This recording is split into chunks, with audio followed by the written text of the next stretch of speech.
The anticipation is high for these BMX riders at the start. But once the gate drops, these girls have all the confidence they need.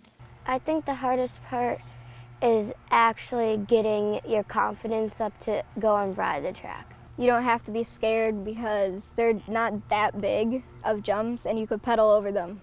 10-year-old Michaela McAndrew and 9-year-old Shelby Hoover are part of a small group of girls that race competitively at Cedar BMX. In fact, the group is so small, Michaela and Shelby usually race and often beat boys. You just get faster and it teaches you that girls could be boys and boys could be girls. Boys shouldn't just do one sport and girls shouldn't do the other. Both were inspired to race because of their brothers, and once they started, it was hard to slow either of them down. The girls have already reached expert level. It feels good because no other girls are kind of doing it. While they say racing boys makes them push harder, they want to grow the sport and get other girls involved. It's kind of fun when you're just the only girl, but it's fun when there's other girls too, because you get to meet with different friends. Michaela and Shelby say they know it'll take hard work to get faster, but they've got the drive to do it. Girl power is when girls can do some things that boys can do. Girl power is where girls that are good at their sport get better at their sport and don't really always win at their sport, but they're good at it. In Newton Ransom, I'm Robin Dean for Eyewitness Sports. Come on, Devontae, be smart. Watch the inside. Whether it's Little League or travel baseball, every time Cindy Coder watches her 10-year-old son Devontae come up to bat, it's a home run for the whole family.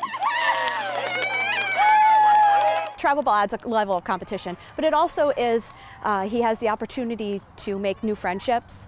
He learns to play with the team, win with the team, lose with the team, and just the memories that we have with the team when we go and stay in hotels. It's just a friendship and a bond that you just don't get anywhere else. But youth sports, once a way to keep kids active and social, is now a $15.3 billion industry. It is the monthly training fees. We pay for the indoor, the hotels, the insurance, the equipment, they get the uniforms, they get the helmets, so it is very costly. Coder's not alone in noticing the cost of her son's passion. A recent study by Utah State University says the rise of league fees, camps, training, travel, and equipment has doubled the cost of youth sports in the last 10 years. It found the average cost for youth baseball and softball is more than $4,000 per year, and other youth sports like hockey and lacrosse can reach upwards of $7,000. When we started in 2012, there was myself training. That was it.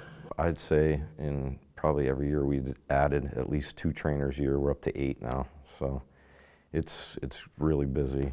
Jim Griffin trains ball players as the owner of the Next Level in Kingston. He's seen the boom and says much of it's due to parents with high hopes for their child making it in competitive sports. A lot of kids, not only baseball, softball, wrestling clubs, field hockey, kids getting scholarships to college. And it's happening in just about every sport, and it's getting bigger and bigger, not only in this area, but all over the country. But another study done by TD Ameritrade found that while nearly 70% of parents hope for an athletic scholarship, less than 25% of those children actually earn one. And pediatric psychologist Dr. Nicole Quinlan says putting all that pressure on young athletes can be harmful to the entire family. That sport, if it becomes the norm that all the other kids are getting extra coaching lessons or going to special camps or participating in leagues that you have to pay to be a part of, a family could really feel like they're not being a good family, that they're not being a good parent if they don't also put that money out, and that's not possible for all families. So at what cost should a family go to ensure their child succeeds? Well, the answer may be not that much at all. We took a very economic approach. We figured if he had the talent, he would get the exposure, and it worked out. Mountaintop resident Matt Witherspoon decided to limit the number of teams and leagues his son Matt played in as he was coming up the baseball ranks. We're a firm believer. If you have talent, whether it's soccer, basketball, or baseball, they'll find you because people are paid to find you. Witherspoon ended up earning a scholarship to the University of Pittsburgh and in 2014 was drafted by the Yankees. After spending some time with the Scranton Wilkes-Barre Rail Riders, he currently pitches for Baltimore's AAA affiliate, the Norfolk Tides. If they can find little Matt Witherspoon in Mountaintop, Pennsylvania, they can find your son or daughter. It's as simple as that. Dr. Quinlan also offers a solution if you don't want to break the bank or don't have a bank to break. Parents can go out and kick a ball around. They can ask friends and neighbors. They can get creative and find ways to still encourage that and foster that growth without feeling like they have to put out the money to do it. As for Cindy, she says she'll keep Devontae involved as long as the experience stays positive for the entire family. When it's not enjoyable, you need to step away. The kids need to enjoy it, and so do the parents. In Luzerne County, I'm Robin Dean for Eyewitness Sports. What they call a hackle, and that's to imitate the legs. 89-year-old Stan Cooper loves going to work. Well, if you want to call it that. When it gets to be work, I'm going to retire. But I don't know when that's going to be. This is Stan's office. It's also his home, and it's where he works at something he's been doing for 68 years, hundreds of times a day, tying flies. Every fly I tie, I figure, oh, that's going to catch a fish. Or I know that the guy that's getting the fly is going to enjoy it. Looping, cutting, tying. It's a routine that Stan has down pat as he ties up to 8 dozen flies a day. I come up here about 8:30, 9 o'clock, and I'll tie till about noon. Then I'll go down and have lunch. So then I'll tie till from 12:30 till about 2:30. As with any craft, repetition is a key to success. It takes time, but it takes practice, and it's not that hard. It sounds hard, but it isn't hard. But Stan also possesses a masterful understanding of the sport.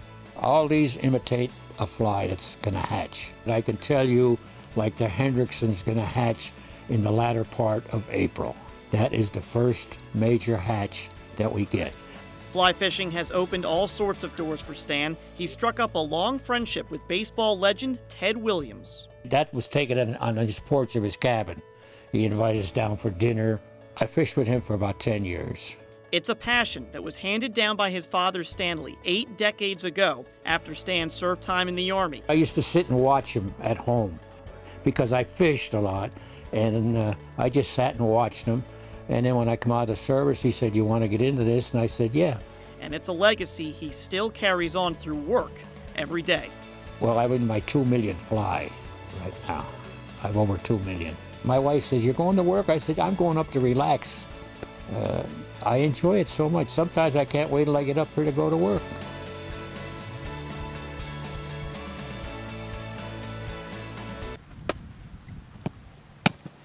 On the soccer pitch, Emma Stroud looks like any battle-tested soccer goalie. But if you take a closer look, you can see just how personal the battle is. I was born with moderate to severe hearing loss in both ears. So when I was before I was a year old, I had hearing aids. In a position where awareness and communication is a necessity, the Lake Lehman sophomore doesn't let her hearing disability get in the way of being an integral part of the team. They know if I'm struggling, they give me a bump, or they tell me what the coach said, or we all work together. Being the goalie, she sees the whole entire field, so she sees everything that's going on, and she's able to just tell everybody what to do, and everybody kind of listens. Emma's ability to not let her disability hold her back is only one of the ways she stands out as a leader on the team. She really puts herself out there and looks for the experience and works on and off the field, in school and out of school, and she just puts everything together and brings it all. As long as you don't let it hold you back, and you could just overcome it, you can play with it, you can, that goes with any type of disability or any type of setback. As the Black Knights get set to make a postseason run, Emma says girl power is all about strength in all facets of the game. Someone who's powerful on and off the field, who's a good leader, supporter, a good teammate, and also a very good player. I wasn't nervous at all. I was cool and calm.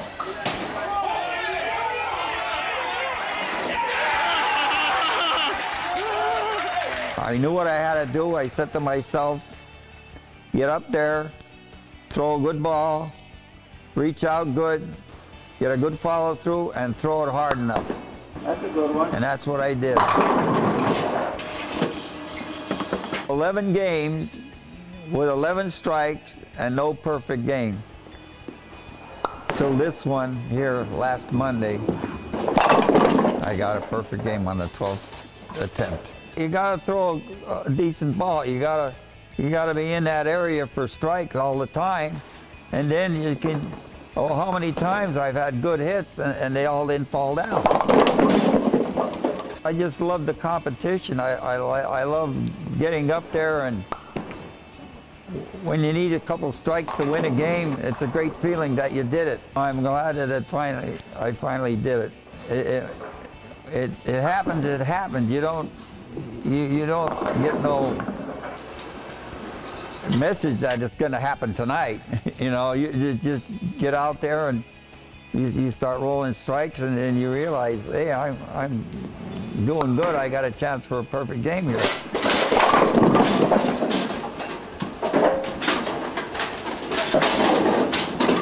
Number 1, the Southern Columbia Tigers. Coming off a season where the Tigers were undefeated state champions, it's easy to see why expectations are high. Really exciting, coming off of a state title, just looking forward to playing this season and doing my best. Yeah, we're going to use that motivation of winning the state championship last year, but you know, it's a new year and what we did last year doesn't really matter. It did feel good for the time being, and you know, we got to live with that for up until this season, but now it's, you know, it's all hard work.